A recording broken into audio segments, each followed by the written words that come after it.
Hello বন্ধুরা, তোমাদেরকে প্রথমেই জানাই এই রেসিপিটা কিন্তু একদম একটা ভিন্ন রাজ্যের একটা রেসিপি। আমি কিন্তু এই রেসিপিটা মহারাষ্ট্র থেকে শিখে এসেছি। তো প্রথমে দেখো আমি যেটা বানাচ্ছি সেটা হচ্ছে চিড়া দিয়েই একটা রেসিপি। তো এই চিড়াটা তোমরা দেখতে পাচ্ছ এত পাতলা যে এই ধরনের চিড়া কিন্তু আমি এখানে কলকাতাতে দেখতে পাই না। তো এই চিড়াটা কিন্তু আমি মহারাষ্ট্রের থেকে নিয়ে এসেছি। তো এই চিড়ে দিয়েই একটা রেসিপি আমি তোমাদের সাথে শেয়ার করব। তাহলে বেশি কথা না বলে চলে আসো রেসিপিটা কিভাবে বানালাম তোমরা দেখে নাও। প্রথমে দেখো একদম শুকনো খোলায় মানে শুকনো কড়াইতে কোনো রকম তেল না দিয়ে চিড়েগুলোকে আমি অল্প অল্প করে ভেজে নিয়েছি। কিন্তু অবশ্যই খেয়াল রাখতে হবে চিড়ের জন্য কোনো রকম কালার চেঞ্জ না হয়, কিন্তু অথচ যেন চিড়েগুলো ভাজা হয়। এবার চিড়েটাকে তুলে নিয়ে কড়াইতে তেল দিয়ে প্রথমে ভেজে নেব চিনেবাদাম।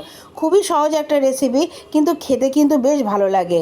এরপরে দেখো ওই কড়াইতে শুকনো নারকেল বাজার থেকেই তোমরা কিনতে পাবে, সেই নারকেলটাকেও আমি একদম কুচি কুচি করে কেটে তেলে ভেজে নিয়েছি। তোমরা কিন্তু অবশ্যই সম্পূর্ণ ভিডিওটা দেখো, নাহলে কিন্তু বুঝতে পারবে না এটা আমি কিভাবে বানালাম। এরপরে দেখো আমি নারকেলটাকেও কিন্তু লাল লাল করে ভেজে তুলে নিয়েছি।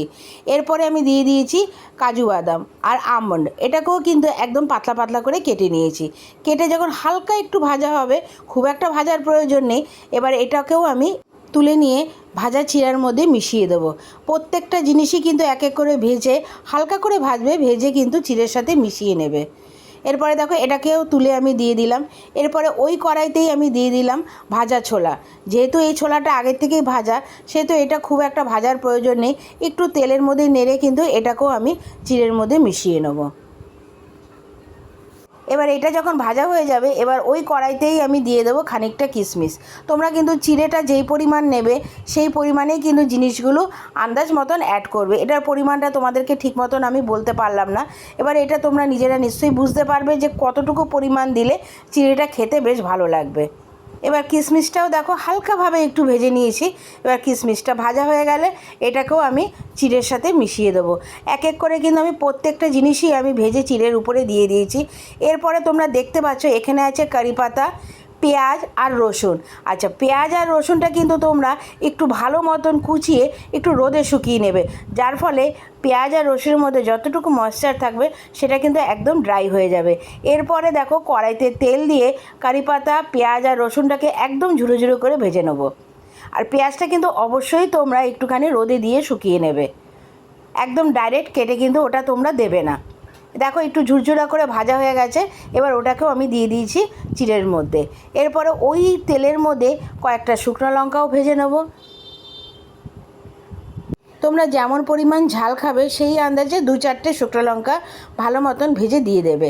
এরপরে দেখো অন্যদিকে একটা মিক্সিং বাটিতে আমি 2 চামচের মতন চিনি একটু ডাস্ট করে নেব।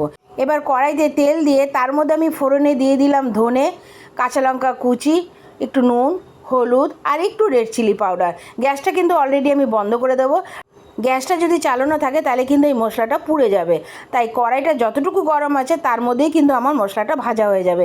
আর যে চিনিটা আমি ডাস্ট করে রেখেছিলাম সেখান থেকে 2 চামচের মতন চিনি আমি এর মধ্যে ছিটিয়ে দেবো।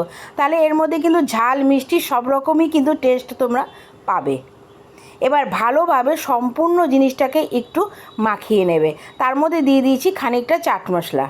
সম্পূর্ণ ভিডিওটা দেখার কিন্তু অনুরোধ রইল। তোমরা দেখে বুঝতেই পারছো যে এই রেসিপিতে আমি একটার পর একটা কী অ্যাড করলাম। তাহলে কেমন লাগলো আমাকে অবশ্যই কিন্তু কমেন্টস করে জানাবে। ভালো লাগলে কিন্তু একটা লাইক, কমেন্টস আর এটা বন্ধুদের সাথে শেয়ার করে দিও। আর আমার চ্যানেলটা কিন্তু অবশ্যই সাবস্ক্রাইব করে দিও। নতুন একটা রেসিপি নতুনভাবে তোমাদের সাথে শেয়ার করলাম। ভালো লাগলে কমেন্টস করো। আবার আসবো নতুন রেসিপি নিয়ে। এখনের জন্য টাটা।